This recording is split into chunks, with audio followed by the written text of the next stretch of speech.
Please take your seats quickly, ladies and gentlemen. Thank you. Hi guys, and welcome to 1minutetennis.com. In today's session, I want to talk to you about the arm action on the serve.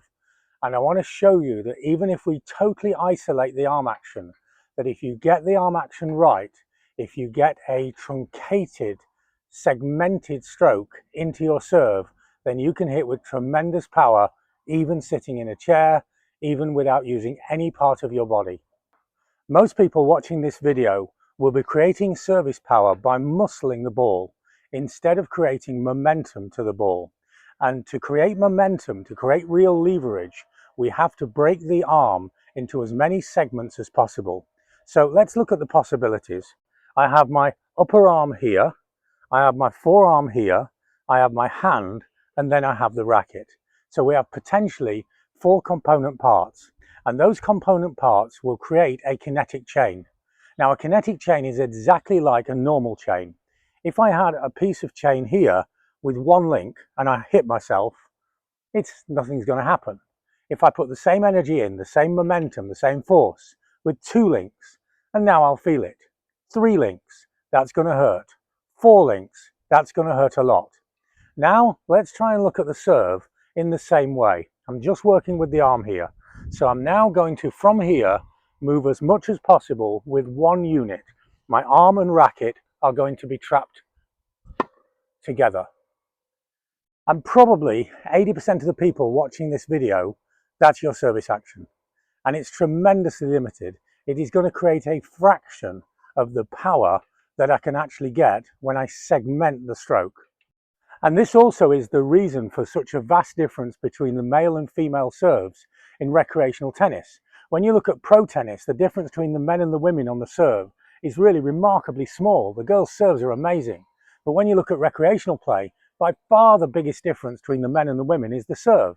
But the men are usually got longer arms and certainly got heavier arms. So they've got more leverage, more mass. And so this non-segmented stroke that both sexes are using gives a tremendous advantage to the guys. Now I'm going to break the stroke into 2 and I'm going to make a wrist snap.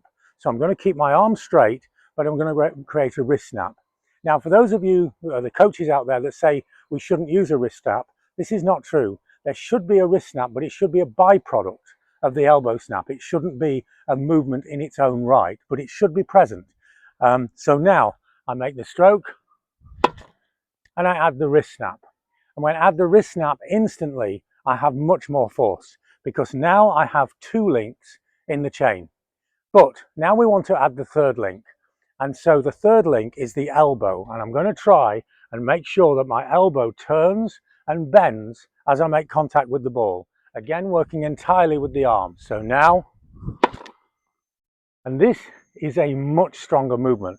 The sound is different, the speed is different, and it's easier. But there is still the potential for the 4th link in the chain. And the 4th link in the chain is the separation of the upper arm from the lower arm. And to do this, we have to pronate. So what I'm now going to do is allow the wrist to snap. It will be a byproduct of the elbow. I'm going to break the elbow so that the upper arm and the forearm are in different angles and different positions. And I'm going to rotate my hand outwards. And to do that, the easiest way is to feel the thumb going downwards. So first a shadow stroke, and now the serve. And this is way faster and much, much, much easier. Let's just go through a shadow with all of them in this direction. Non-segmented, isolating the wrist, allowing the elbow to break, and allowing the elbow to break, and pronating.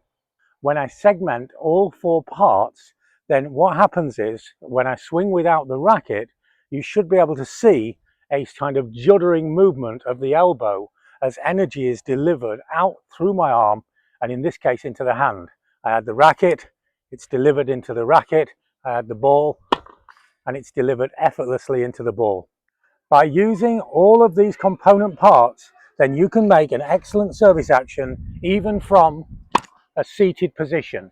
And if you can serve from this seated position, then it's easy to then extend upwards and make a powerful, accurate and correct service action. If you like this idea, then check out our books covering every aspect of the game, check out our online courses, or join me working with players from over 40 countries all over the world with a unique one-to-one online tennis consultation service.